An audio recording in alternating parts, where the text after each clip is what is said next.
ever since this pandemic started, people have been kind of reverting back to this, as my daughter calls it, Natalie, homesteading activity. So homesteading meaning making jam, making noodles, sourdough bread.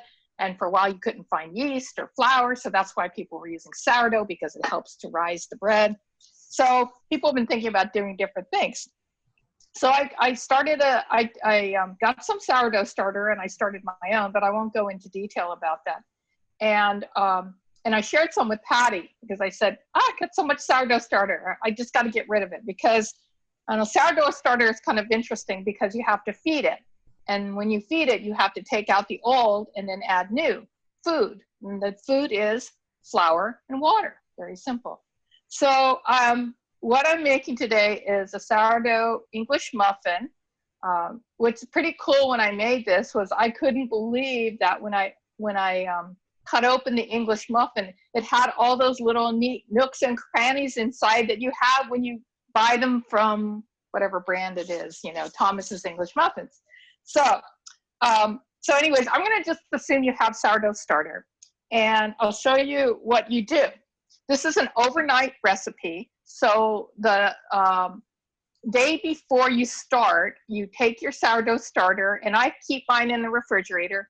And this is what I'm going to show you mine. I keep it in this kind of jar, and it's sort of kind of flat inside, sort of dead, basically. Little bubbles, it's kind of gooey. So I take it out during the day in the morning and I feed it. I take some out, I put some flour in, some water, stir it around, let it sit outside in the room temperature during the day. Then at the end of the day, I get a starter that, I don't know if you can see this one, but there's these bubbles in there. That means it's been fed and it's active. And so it's going to bubble up a little bit. So with this is what I start. It's my sourdough English muffin recipe from, and I do it that night. So just remember, in the recipe that I sent out, it says start it the day before, let it sit during the day. It's great. I go to work during the day and then I come home at night and then I make my recipe. So I'm not going to use any measuring cups, but what it says there, use a half a cup. So I'm just going to pour some in. That's about a cup. But if you use more, you'll get more muffins.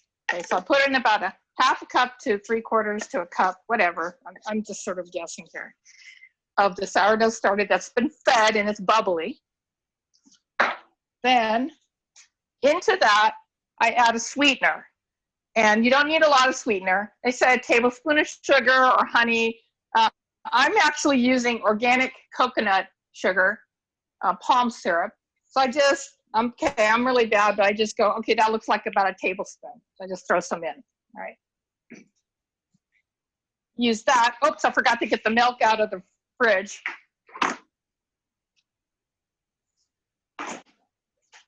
So about half cup to 3/4 cup of starter, a tablespoon of sweetener, a cup of milk. Okay. Teaspoon of salt. I feel like I'm on a cooking show. Okay, I measured everything out beforehand. And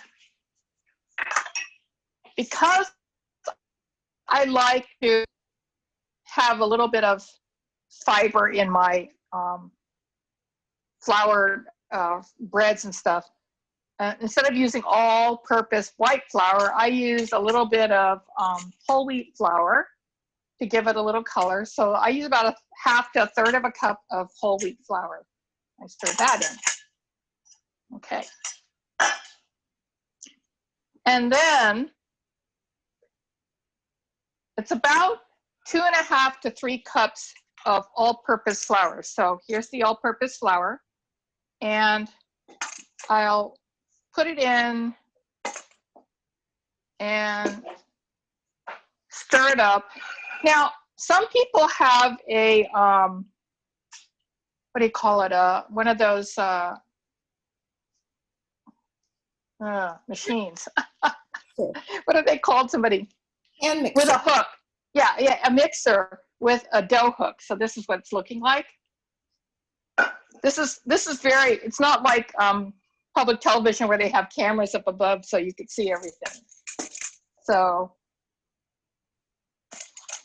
and I put, it's up to 3 cups. So I'm kind of a do-it-yourself person. I like to hand mix most of my things because I get a feel for it, how much flour needs to be in there. I like to hand knead. I find those things that just very satisfying. It takes time, but it's also something that I feel like I get a sense of really accomplishing and doing something. And plus it works out your arm muscles, okay? So just to see what it looks like, it's getting to come together, right?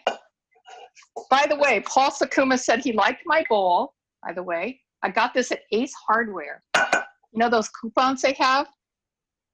And I've been coveting this bowl. It's made in England, and it's a clay bowl, and it's got a little spout on it. I think it's gorgeous. So then when it looks like it's kind of balling up, I just kind of throw it on my,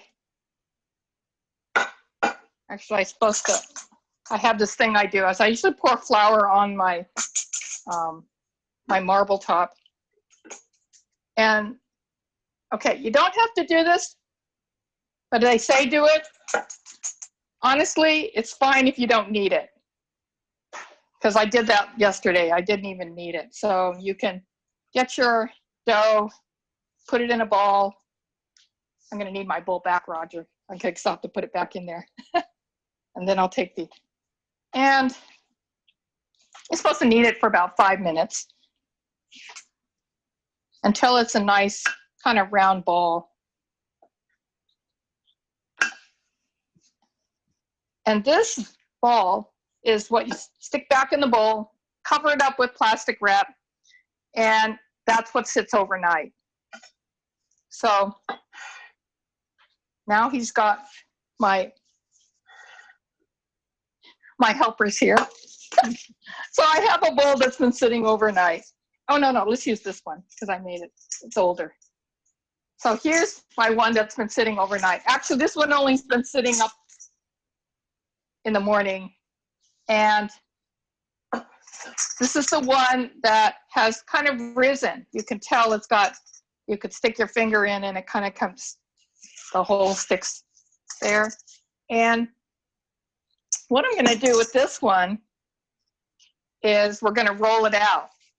So this is the one that's been sitting overnight, and we're going to put it on the marble. And this is where we use both flour and some cornmeal at the bottom because it gets that nice cornmealy bottom that English muffins have. And so you're going to see it here. And it's going to come out.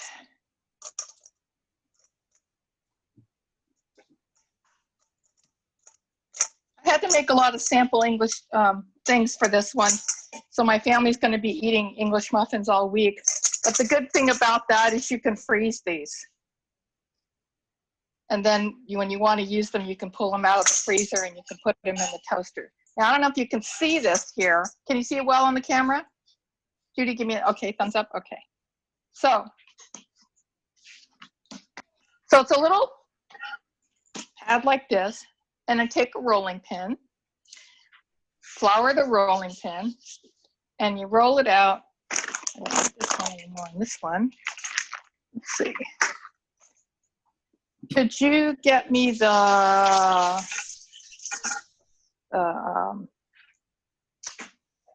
cookie sheet?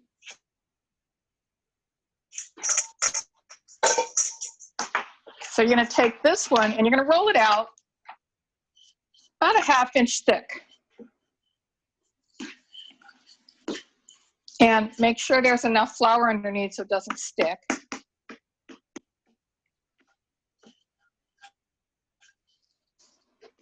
And this is going to be your muffin. I take a cookie sheet, and you can either put parchment paper on this. I use a silicone mat. Got these at Costco. They come in a 3-pack. I don't know if they still have them there. But I like these silicone mats because you can just throw them in the dishwasher or throw them in the sink to wash them, but they don't stick. Things don't stick to them. And I sprinkle cornmeal on the silicone mat. So again, the English muffin doesn't stick.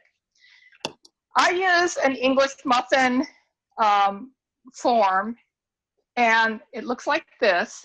But you can also use a glass cup that's a little big. It just depends on the size that you want. This was a pretty big size, and I can usually get about 7 to 8. From this recipe, I get about 7 or 8 of these, which is about good. It lasts about 2 days in our house. And then I just cut them.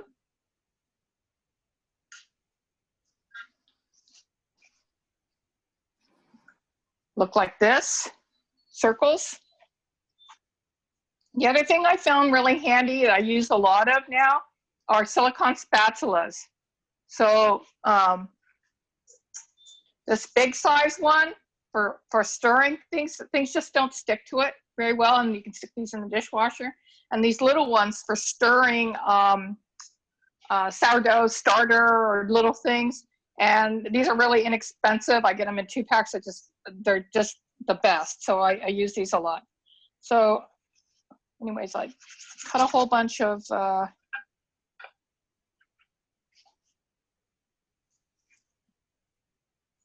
this is not looking very good, but anyways, you get the idea. Okay.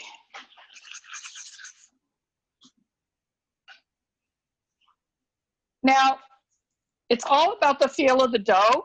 So, you know, some people have a real moist, wet dough, and some people, I like to have mine a little bit drier so that it doesn't stick.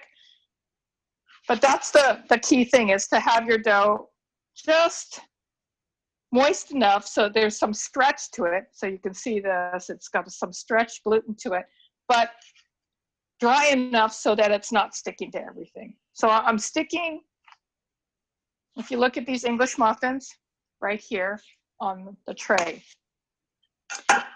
when you get to the end,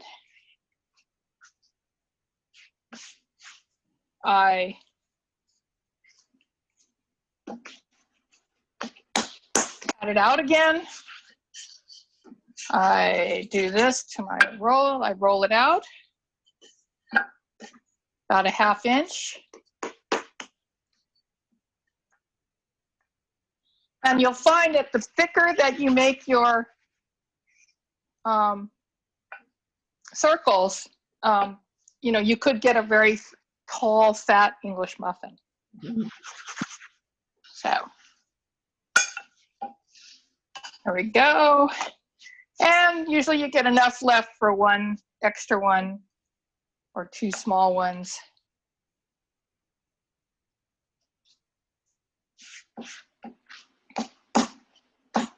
And I'm going to do it this way by just fitting it into the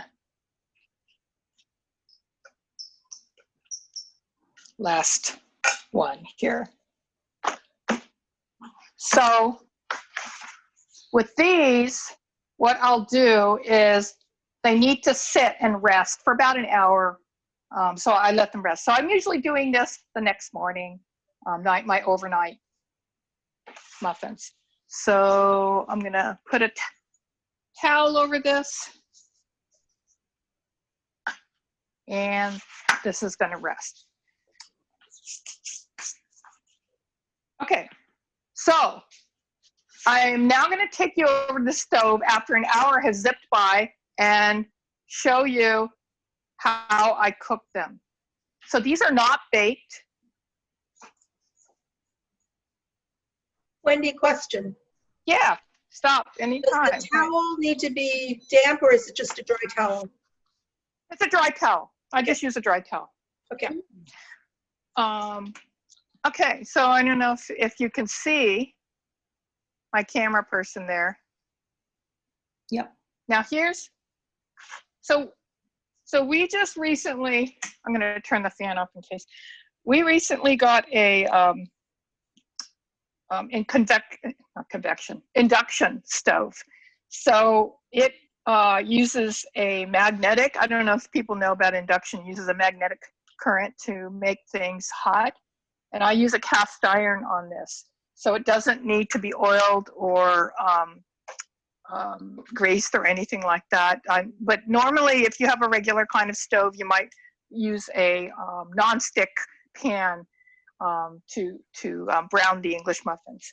So I put, let's see, cornmeal to get that. Sprinkle a little cornmeal on top so it doesn't stick. And it took me a while to figure out what was the best temperature.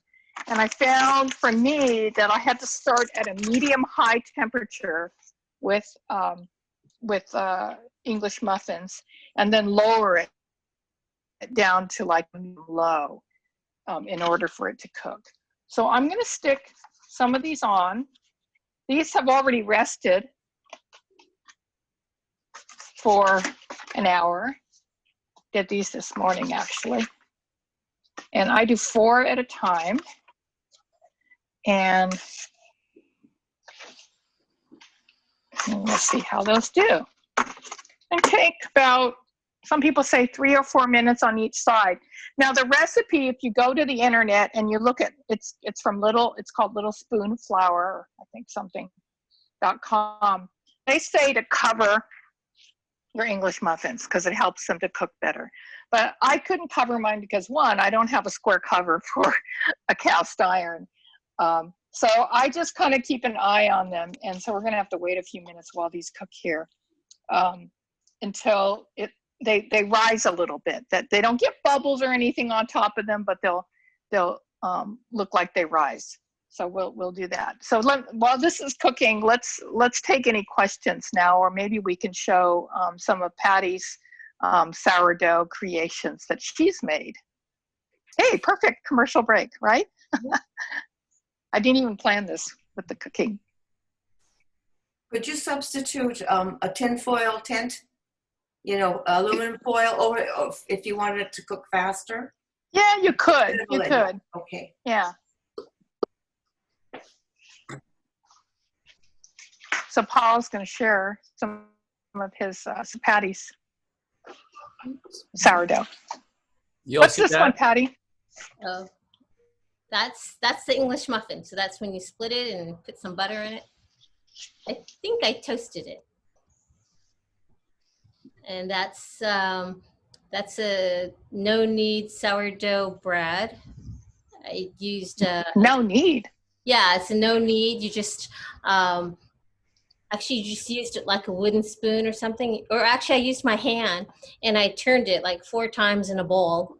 That was a very easy one. And I baked it in a Dutch oven. Very easy. That one's very easy. I don't do like the complicated stuff. And that's that's an olive loaf. I got my inspiration from Chris, because one of the online worship service, I think it was the one where we had communion service, and Roger had a picture of bread, and I said, wow, that looks like an olive loaf.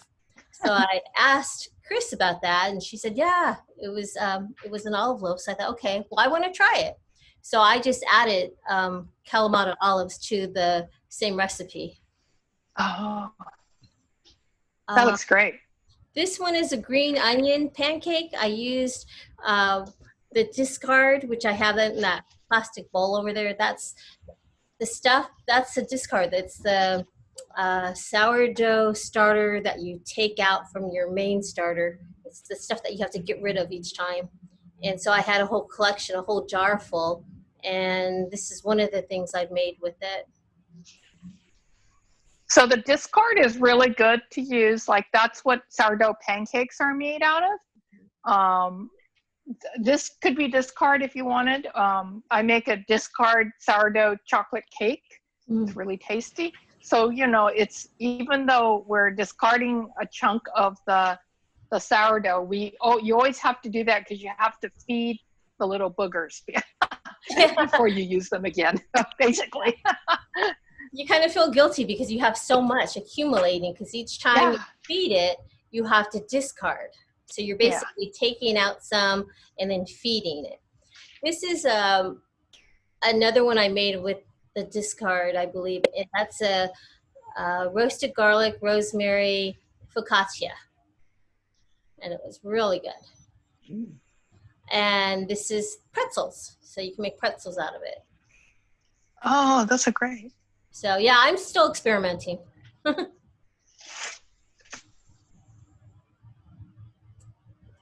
Next on my list is sourdough cheddar jalapeno bread. That's what I want next.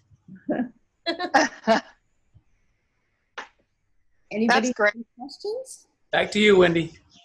Okay. So I just started flipping, and I wish I could show you how it looks, but the bottom has a fabulous cornmeal kind of crust on it. And you can see it's slightly browned. And Roger, my husband's going to show you what it looks like. You can see the browning and then the cornmeal bottoms. So one of the things I'll show you is I had never used a thermometer for cooking or baking before. I mean, for cooking, but not necessarily for bread. I never thought about that, but I could never figure out, like, how are these really done, right? So one of the things that I found really useful, I do with all of my English muffins, is take their temperature. It's like COVID times, take your temperature, right? And you take your the temperature. I would recommend one of these. This is a commercial, infomercial here, but a digital thermometer like these, I think they're fabulous. They work good for cooking meats and things like that. But as you can tell with this, it kind of rises and it'll kind of start cracking. And I can tell that these aren't quite done yet because they sort of jiggle a little bit. I suppose if you tented it, you would get a little better cook. But this way, because I couldn't tell, I stick in the thermometer to see what the temperature is in between. And you do it once you flip it over and it's been sitting for some 3 to 4 minutes. The ideal temperature for these are between 195 and 205. I mean, it can go higher than that, but you have to kind of, when you take the temperature, make sure it's right in the middle. And the interesting thing about doing this is it actually creates a nice hole for you. So when you split them up, and you've got some holes already built into it. So I'm just going to check here to see what the temperature is. And I know it's not quite, oh, well, this one's 210. So that's like almost done. So I'm going to go the other side. Yeah, 208. So these are done. I'm going to put it over here. So yeah, they're 210. So they're done. I don't know if you can see the thermometer.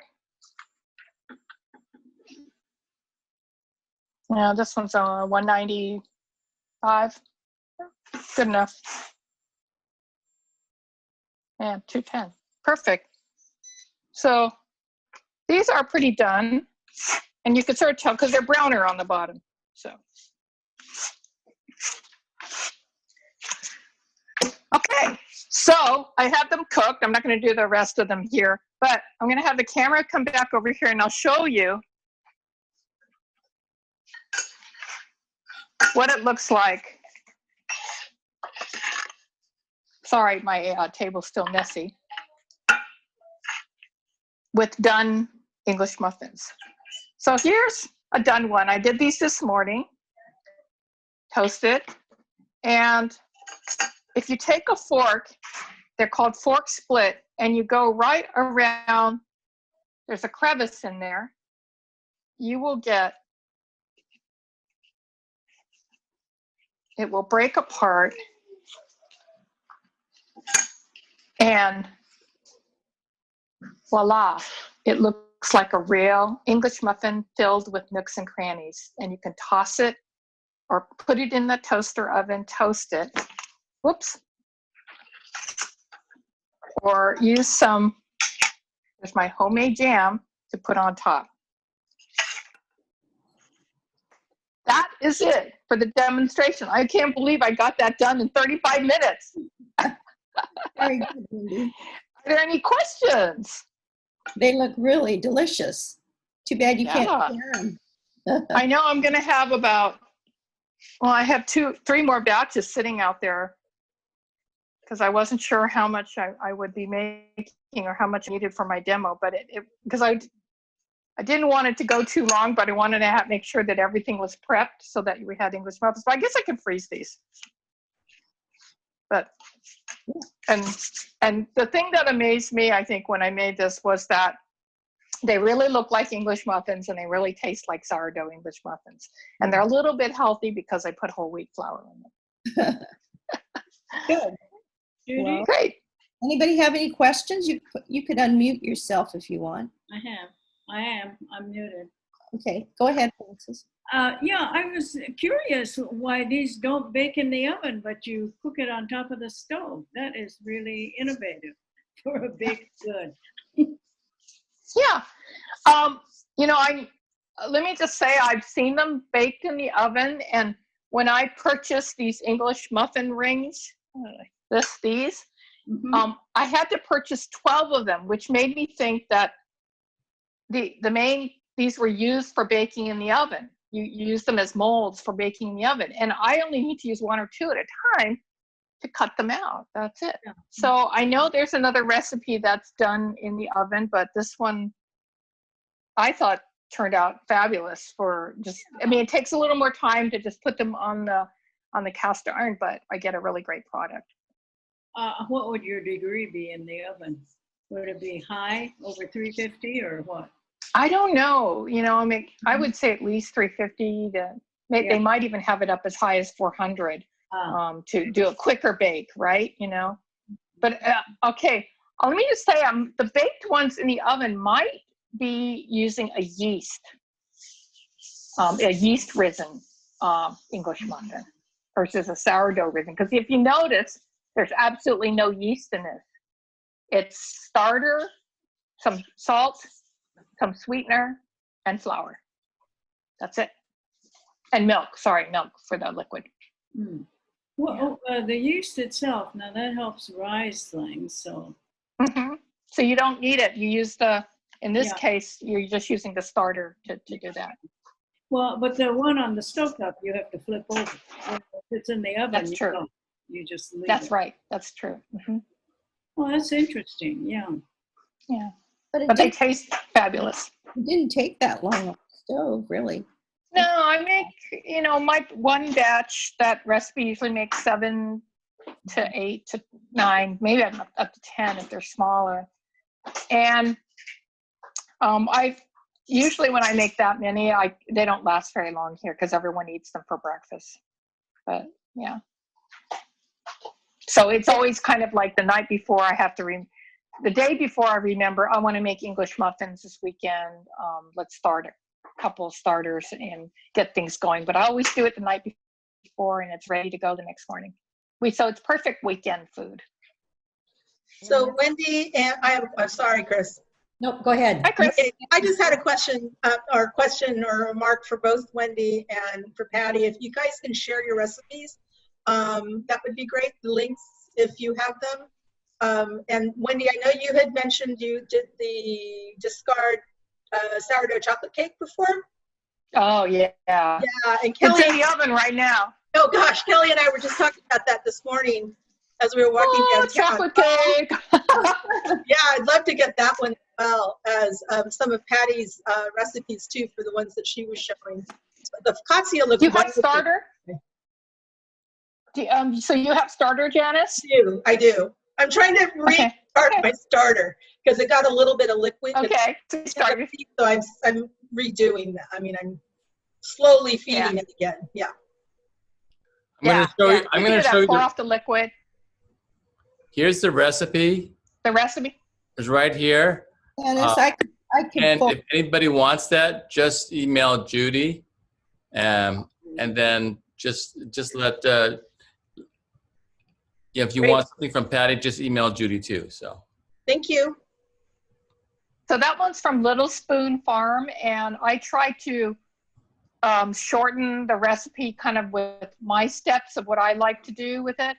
And I have kind of got it down, and I really like the recipe because it's very simple with the number of ingredients. I almost have it because I have it memorized now. So, but there's lots of different ways of approaching it. And that's the thing about the internet recipes is, I mean, I found a few that just kind of bombed, but I found things that didn't work well for me, but others that worked. So it's whatever works for you. But chocolate cake, I'll give you that one too. Can I ask you a question? You know how they've always said sourdough is a San Francisco thing because of our climate and so forth. And my husband used to make his own starter and things, and gave the starter to our relatives in Southern California, and none of them could get the thing to rise and do well. So is this some kind of a myth, or it's really true? We have weather up here that's more conducive to sourdough. So we have it's not more conducive because there's sourdough all around the world. So it's throughout history we have sourdough. So what usually happens about the rising piece of it is the sourdough starter is not vigorous enough when it goes to another location, and then it hasn't been fed. And in sourdough starter doesn't last in perpetuity in terms of if you don't feed it. It constantly has to be fed. Mm-hmm. And used in order for it to be very effective. Mm-hmm. So if you find, like I had some times I used it and it just flopped, it's because I didn't feed it. The other thing that happens with baking, and I've discovered this, is there's something called overproofing, which means you've let your yeast rise, your sourdough starter rise so much that everyone's tired out and it's not going to rise. So when you actually bake it, so there is this sweet spot in which the rise is just enough to, when you bake it, it'll give you that rise that you need for bread. So that's kind of the trick. So I believe me, I've failed at this before, and now I'm happy with what I'm doing. So yeah, it's good. Chris, you had a question? I think she answered it. I was trying to see how you can keep the sourdough starter healthy, because they say you can leave some in the refrigerator, but is there a certain amount of time that's ideal that you shouldn't leave in the refrigerator for like over a week? Or from what I've read, is the ideal thing is to feed it twice a week, once or twice a week. And even if you do that feeding, you can still, like Patty's been gone to Hawaii and she's worried about her starter not being effective. And I said, oh no, just discard, start feeding it, and feed it. If you've been gone for a real long time, feed it every day for 3 or 4 days and it'll get robust again. So you have to build up that yeast bacteria in there. So good to know. Yeah, I had no idea how it stays alive. How it would last. Yeah. And the other thing is you can dry it. You can take your sourdough starter and dry it and put it in chunks and then reconstitute it and use, and it'll and start your starter again with that same. So I've sent some dried starter to people. Well, let's see. I don't know how it's worked for them, but they put it in. I don't know how it's turned out, but she put it into ice cube trays, and she put it in her freezer. But I have no idea what's happened since then. Yeah. But it is sort of a labor of love, I think, to want to have to do this. Tyler had a starter for like a month. He left it in the fridge. So I brought it back out and I fed it once and it was fine. It made sourdough. Oh. So that's cool. A month worked. A month was fine. Yeah. So what else have other people been cooking and baking during this time? Just the one bread thing. In the Dutch oven, and then a few discards. The Dutch oven one, and it's a so no. Yeah, it's like the one that I have really is for someone who bakes like me, which means I am not a really great baker. So it's really fun to make this one because it actually turns out, it makes you feel good. Try I have the chocolate cake one. It's great. I have a steam oven now, a convection steam oven. So you don't need the Dutch oven. You just throw it in the oven and it steams it for you and bakes it. So it's, if ever anyone wants to buy one, it's pretty good for sourdough. Oh God. That's Lori, great. are you in your new place now, Lori?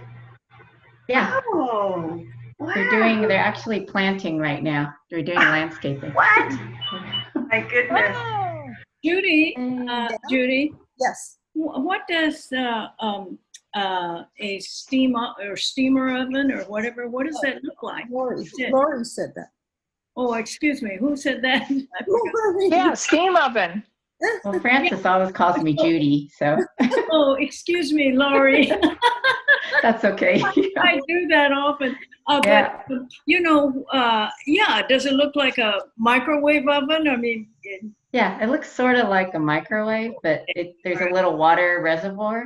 I see. So we do a lot of vegetables in there, so it steams Oh, vegetables. it's a separate tabletop oven? It's built-in oven. Oh, And then wow. you can use, it's also a convection oven. Should I look at my computer?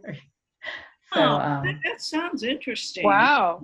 Yeah. Yeah, that's a fancy thing we added to our kitchen. It is something very new, but I've never. Well, Harvey's saying it's a waste of money, so I have to use it all the time. Not baking. Well, the question is, have you done a turkey in it? That'll be next, small turkey or chicken. Yeah. Does anyone have a steam oven? Nobody? Never heard of it. Yeah. Maybe we need a tour of your kitchen and it's all the new gadgets. Come on over. After cooking. Zoom us over. Lori, do you have a microwave that's a drawer? I've seen Yeah. that. Oh, Yeah, we have a drawer Wow. microwave. Oh, I see. Yeah. So just, I've seen. I'm not in the kitchen or I show you, but That's great. next time we'll have tour of Lori's house. next time I'll show you. Yeah. Yeah. Then you can show us all the gadgets. Yeah, the newer things. Yeah. Well, do you have anything to add, Patty? You baked a lot. A variety, I should say. Oh, you're on mute. Where is she? Oh, here I am. I just Oh, couldn't. there they are. No, I just like to try out different recipes, and my daughter can tell you which ones were a flop. You know, I tried tortillas, which that was kind of okay. Let's see, pizza crust was good. You know, just trying to find the right one. One thing that I've learned is patience. Early on with the starter, I wanted to quit so many times because it took forever. The starter wasn't strong enough, for me to bake with. And then, like you just have to keep feeding it, just keep it going. And then I tried tortillas, which were a flop. I tried another pizza dough, wasn't too good. It was a cast iron pizza dough. That one wasn't good. And I tried a focaccia. The picture that we showed here, that was the best one, but I tried another one that wasn't good. But so, it's just fun experimenting. I did get a 25-pound bag of flour from Costco, and I'm on I know, I never thought I would finish the thing, right? Go through it, but I think I'm on my third bag. And then you don't feel as guilty about screwing up, right? Because there's like so much flour. More than rice. How's it taste, Wendy? It's great. I didn't have lunch today, so if You I was wanna getting see, ready for this, right? you want to see pictures? Judy, do you see pictures of Lindsay's bread? Today? Let's see. No. Wow. There's sourdough. That's a bread. Uh-huh. Yeah. Ooh. Nice. She likes to. She's like her mom. She's an artist. Yeah. Wow. Wow. So that's all. Those are all bread, sourdough bread. This is your Wow. How Our come she niece. Our delivered niece. to me. Wow. Gee, that's delivers some to us? Question, Wendy, Mhm. favorite, like a favorite recipe that it's your go-to, even though like we've all tried different things, and like what is your In the sourdough? yeah, with your starter? So the English muffins are a big hit around here. Okay. So I would say I have not been very effective at the boulé, the cast iron, regular bread. I've had some flops, a lot of flops. Okay. But the English muffins always turn out. The chocolate cake always turns out. Okay. Those are my two things, my go-tos. Those are the oh, good. Mm-hmm. And what I like about the chocolate cake is, I don't know, it's very moist. That's what I really like. And I can make it without eggs if I want to. And it still has body. Okay. So it's very interesting. So I'm allergic to eggs, so that's kind of an unusual allergy. But so that's one thing I could do. Okay. Wendy, how do you know when your starter's gone bad? Does it go rancid, or what's this? Is there like a smell? They said nothing rises anymore. Or how does? I'm sorry, go ahead. That's right. Nothing rises anymore, and if it gets moldy or something like that, you can tell that's not great. But I occasionally see there's some gray scum on the top, like I just pour it off, and then I take some out, and then I restart it. Okay. So yeah. No. Yeah, but the green mold or orange, stuff, that's like you can. Oh gosh. don't eat that. So what do you think? How many months is the average time of the starter in the fridge anyway? Like the last. I don't know how long it'll last. Yeah, months. Okay. Because I hadn't touched mine in 2 weeks, and some people don't touch it in a month, and it'll be fine. So just make sure you keep it in the fridge. But I think the safe bet is just once a week. Just remove some old starter, feed it again, let it sit out on the counter, and then refrigerate it if you're not going to use it. So Wendy, you recommend that container with the sealed lid is the best? I have not found out which one to use because I have, I'll show you so for a while I was doing, again, this is another Ace Hardware. I should do a commercial for them. And this has got a pretty good start to it because it's bubbling already and it's nice and gooey. But the thing is, these sealed ones, they do get kind of gunky after a while because you're pouring stuff out. So I think that's happens with all sourdough. So then I switched to a large mason jar, which is a little easier. And I use these ball lids that are plastic, not the metal ones, to just do it. And it pours out really easily. So I might be switching over to this. But you need to have a big enough jar so I have a couple of them going on right now. I got to get rid of some of these. There's too many. Wendy? So if anyone needs starter. Wendy? Yeah. The starters you have now, are they from the original batch you started? Yeah. Well, how long ago was that? Back when we went to shelter in place. Oh my goodness. End of March. Yeah, because I did start my original starter. I used a pineapple juice starter with no sugar in it, and I kept it out on the counter it took about 7 days to start it, and then I got the influx of some starter, and I was meeting with Judy and Paul before this, and they said, "Oh, don't get into that; it's too detailed." But So I got some from this bakery called Manresa, which is really famous. They have a very famous restaurant. And I bought some bread from them. They're known for their bread. They said, "Do you want some starter?" I'm like, "Sure." So I feel like I was getting their good bread bugs, right? You know, so I got some of them. And over time, it was really too hard to maintain two different strains of starter. So eventually they kind of all merged together. I figure I got a little bit of everybody. And then I think, Patty, you got some of my original pineapple juice starter. Oh, wow. That's interesting. Yeah. Mm-hmm. So, you know, there'll be different strains that come all around the world, and there are people who study this. And it's just the bacteria, the wild bacteria that grows out there that makes a yeast that will help things to rise. Yeah. Can you tell me, when you say pineapple, is that substitute for milk?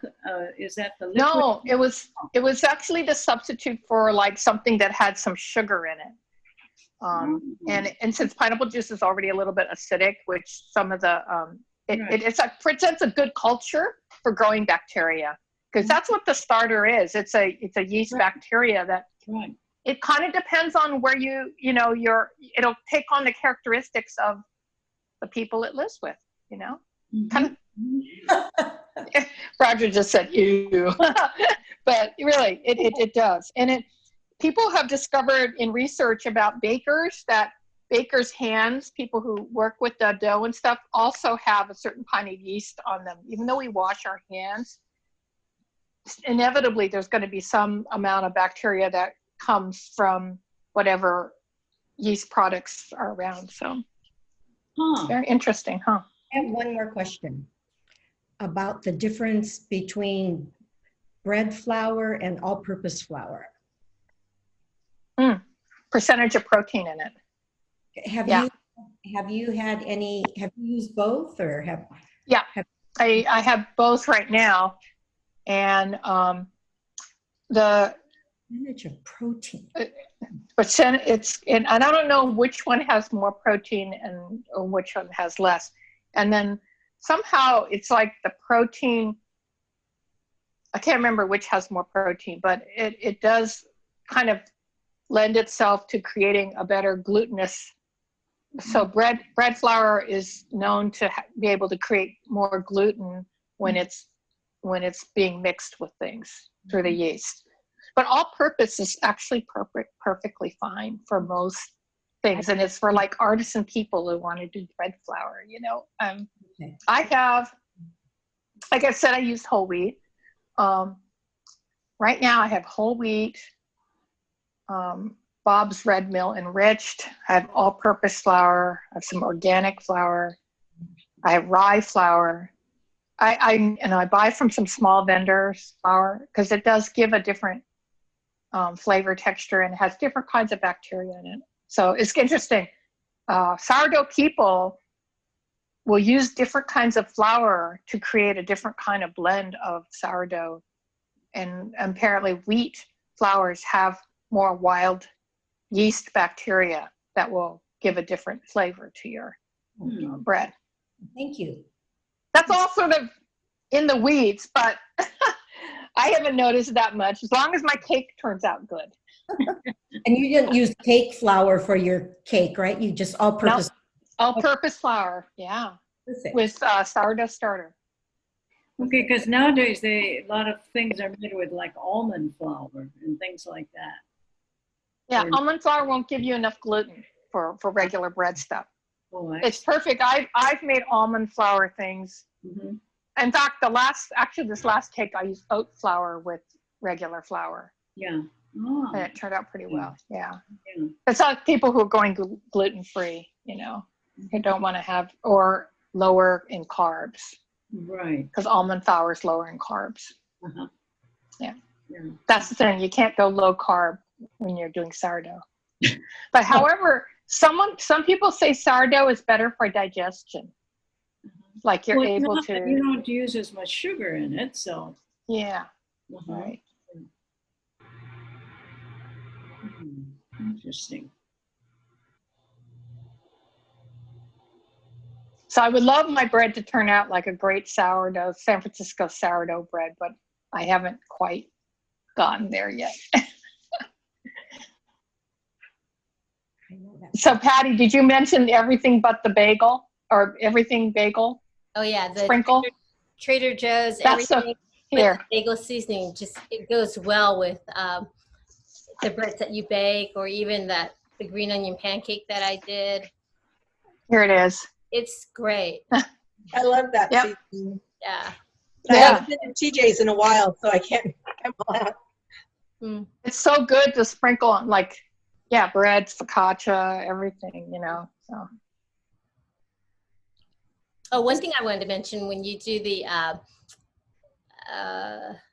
English muffins, if you don't have an English muffin ring, you can use a tuna can, an empty tuna can. Oh. So yeah. that's what I had to use because I didn't have anything big enough. My cups were too small. Yeah, I don't know. What else did I use? Covers? Yeah. Jar covers. Was that? Jar covers. Yeah. You use. Oh, I'll give you some rings, Patty, because I don't know why I got a set of 12 rings. I can't use all 12 at once. Oh my gosh. Okay. Well, do we have any other questions? If not, we'll kind of wind down. Thank you, Wendy and Patty, for doing this demo. I thought it was very Yes. informative. I hope it went, Thank you. it went fast enough. Yeah. Okay. It was a good pace, everyone. Oh, And well, you're the teacher. Okay. You know how to speak in front of an audience. Good job. Good well, job. it was good excuse for me to, get all this stuff together, but I didn't clean my kitchen for this. As you can tell, I have this working kitchen. I have stuff all over the place. So, Well, yeah. you have an excuse. Your refrigerator. Yeah. Oh, yeah. Sorry, everyone didn't hear this. We had a refrigerator meltdown almost literally yesterday, and the refrigerator wasn't cooling. And this morning when I woke up, Roger was inside the freezer taking it all apart to make sure the condenser coils were all cleaned off and the fan was working. And it's down to 48 degrees. It's doing better. It was at 60 last night, the refrigerator. So, yeah. Oh my. Ooh. Yeah. So we're like going, oh. So yeah, we were a little bit of. I was really worried about that because everything was out in the front, but yeah. We only saw what was in front of you, Wendy. Okay. And the stove. And the stove. Okay. Great. Yeah, we really it worked appreciate out really well. Yeah, I think it was great. Thank you very much. And thank you all for your technical. I guess you could make your other ones. Yeah. But our next month, for your information, I've lined up Amanda Okamoto from our church. And going to demo okonomiyaki. Oh wow. Oh yeah. Wow. So very nice of her. The only thing is, I think it's going to be another Saturday because with school starting and everybody's on, online, and her husband works online. She works, if she has to do the Zoom, then it takes a lot of the power away from, Zooming and all. Oh yeah. So she's got to do it on a Saturday afternoon. So, but I'll send out some information on that. So, Oh, that sounds tasty. yeah, I love that stuff. Okay, great. Okay. Well, everybody for zooming in, and really appreciate all your support. And Sachio and Rosemary are so quiet today.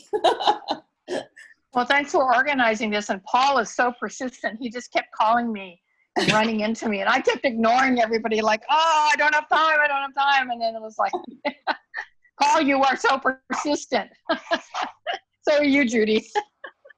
Well, I don't know about that. Okay, great. Well, thank you, everybody. So happy to be here with everybody. Everybody stay safe. Okay. Thank you. Wear your mask. Bye.